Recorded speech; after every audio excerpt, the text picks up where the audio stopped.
अस्सलाम वालेकुम। अच्छा, वो टॉपिक का नाम है मैकेनिज़्म ऑफ एंजाइम, जो कि बहुत आसान और सिंपल सा टॉपिक है। मैकेनिज़्म ऑफ एंजाइम के अंदर मैं आपको ये बता दूं कि सबसे पहले जितने भी एंजाइम होते हैं, एक ग्लोबुलर प्रोटीन है। हर एंजाइम बहुत ज़्यादा मखसूस होता है, स्पेसिफिक होता है। इसको स्पेसिफिक बनाने वाले कंपोनेंट्स ऑफ अमाइनो एसिड है और शेप ऑफ एक्टिव साइड है, क्योंकि हर एक एंजाइम की एक्टिव साइड में अमाइनो एसिड की तादाद जो नंबर वो स्पेसिफिक होती है। हर एक एक्टिव साइड और एंजाइम के अंदर जो सीक्वेंस ऑफ अमाइनो एसिड वो भी स्पेसिफिक होती है, और एक्टिव साइट के अंदर नेचर ऑफ अमाइनो एसिड भी काफ़ी ज़्यादा स्पेसिफिक होती है। एंजाइम सबस्ट्रेट के साथ जुड़ता है तो क्या बनाता है, एंजाइम सबस्ट्रेट कॉम्प्लेक्स, और जाके कन्वर्ट कर देता है एंजाइम इस सबस्ट्रेट को किसके अंदर, प्रोडक्ट के अंदर। और यही जो एंजाइम है ये यूज़ होता है अगेन एंड अगेन, मतलब यही एंजाइम बार बार इस्तेमाल होता रहता है। ये अनअल्टर्ड रहता है, मतलब ये अपने आप को चेंज नहीं करता। जैसे पेप्सिन प्रोटीन को तोड़ेगा, जैसे पेप्सिन पहले प्रोटीन के साथ जुड़ेगा, पेप्सिन प्रोटीन कॉम्प्लेक्स बना देगा, फिर प्रोटीन को कन्वर्ट कर देगा अमाइनो एसिड्स के अंदर, और पेप्सिन वैसे का वैसा आपके पास आ जाएगा। ये बार बार अगेन एंड अगेन यूज होगा, ये अनअल्टर्ड रहेगा। आपके सामने जो एंजाइम है इसके ऊपर ये जो जगह है इसको कहते हैं एक्टिव साइट। ये चार्ज बेरिंग साइट है, इसके ऊपर चार्ज होता है। ये बनता है कुछ अमाइनो एसिड से जो कि प्रेजेंट होते हैं polypeptide chain of active site of an enzyme. मतलब कुछ अमाइनो एसिड से मिलकर बनता है जिनके ऊपर चार्ज होता है, और ये अमाइनो से किसके अंदर होते हैं, पॉलीपेप्टाइड चेन्स। और किसकी पॉलीपेप्टाइड चेन्स, ये active site of an enzyme की।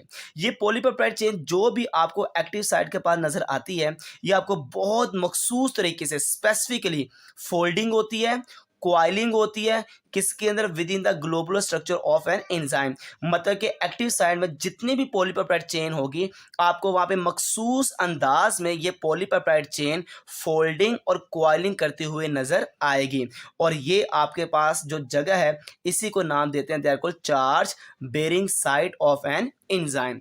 अगर मैं कहता हूं एक्टिव साइट, तो एक्टिव साइट के दो काम के लिहाज से इसके दो नाम हैं। आप इसको बाइंडिंग साइट भी कह सकते हैं, आप इसको कैटालिटिक साइट भी कह सकते हैं। बाइंडिंग साइट उस वक्त कहते हैं जब ये सबस्ट्रेट को रिकॉग्नाइज करती है, मतलब सबस्ट्रेट को पहचानती है कि ये मेरे साथ जुड़ेगा, ये मेरे मुताबिक है, ये मेरे मुताबिक नहीं है। जब ये रिकॉग्नाइज करती है उस वक्त एक्टिव साइट को नाम दिया जाता है, they are called binding site. Recognize करने के बाद एंजाइम सबस्ट्रेट के साथ जुड़ता है और बना देता है एंजाइम सबस्ट्रेट कॉम्प्लेक्स। जब एंजाइम सबस्ट्रेट कॉम्प्लेक्स बन जाता है तो याद रखना इस बाइंडिंग साइट का काम क्या हुआ, प्रोड्यूस करना एंजाइम सबस्ट्रेट कॉम्प्लेक्स। तो एंजाइम सबस्ट्रेट कॉम्प्लेक्स को बनाने की जिम्मेदारी किसकी है, एक्टिव साइट की। उस वक्त आप इसको क्या नाम देते हैं, बाइंडिंग साइट है। ये बाद में क्या करती है, बाइंडिंग साइट एक्टिवेट कर देती है अगली साइट को, they are called catalytic site. अब यही एक्टिव साइट आगे जाके कन्वर्ट हो जाती है किसके अंदर, कैटालिटिक साइट में। और उस वक्त कैटालिटिक साइट कहते हैं जब ये ई एस कॉम्प्लेक्स को चेंज करती है प्रोडक्ट के अंदर। मतलब ये सबस्ट्रेट को जब प्रोडक्ट में ट्रांसफॉर्म करेगी उस वक्त आपने इसको कैटालिटिक साइट का नाम देना है। तो ये ई एस कॉम्प्लेक्स आगे जाके क्या बनता है, एंजाइम और प्रोडक्ट। तो प्रोडक्ट जब बनता है तो प्रोडक्ट की फॉर्मेशन होना इस सबस्ट्रेट से, उस दौरान आप इसको कहते हैं कैटालिटिक साइट। तो कैटालिटिक साइट का काम क्या हुआ, प्रोड्यूस करना किसको, प्रोडक्ट को। और ये उस वक्त एंजाइम परफॉर्म करता है कैटालाइसिस, जब ये कहाँ मौजूद होता है, एक्वस मीडियम में, पानी के अंदर ज़्यादातर कैटालाइसिस का प्रोसेस परफॉर्म होता है। एक्टिव साइट के लिहाज से हमारे पास दो मॉडल है, एक है लॉक एंड की मॉडल, एक है induce fit model. Lock and की मॉडल ईमेल फिशर ने बताया था, induce fit model Daniel Koshland ने बताया था। लॉक एंड की मॉडल का कहना यह था कि एक्टिव साइट काफ़ी सख्त है, रिजिड है। इंड्यूस फिट मॉडल का कहना था ये रिजिड नहीं है। लॉक एंड की मॉडल कहता है ये फ्लेक्सिबल नहीं है।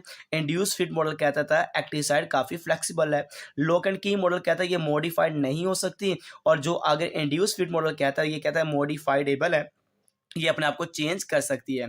लॉक एंड की मॉडल का कहना था ये एक्टिव साइट कभी भी अपनी शेप को चेंज नहीं कर सकती। इंड्यूस फिट मॉडल के मुताबिक एक्टिव साइट अपनी चेंज शेप कर सकती है।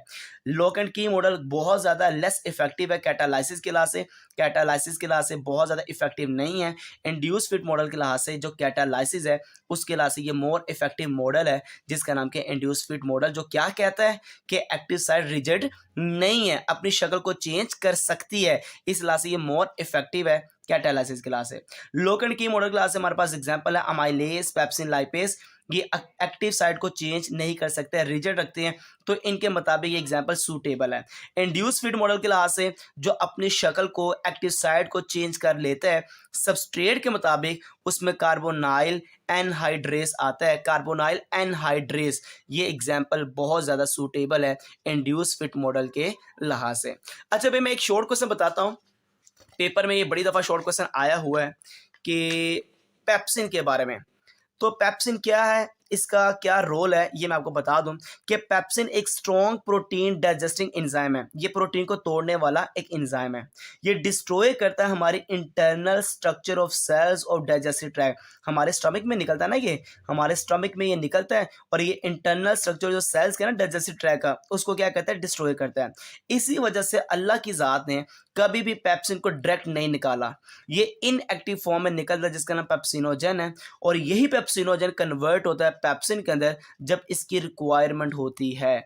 जब ये रिक्वायरमेंट होती है उस दौरान पेप्सिनोजन पेप्सिन में कन्वर्ट होता है। वैसे ये हमेशा इनएक्टिव फॉर्म में निकलता है जिसका नाम क्या बेटा, पेप्सिनोजन है। जज़ाकल्लाह खैर।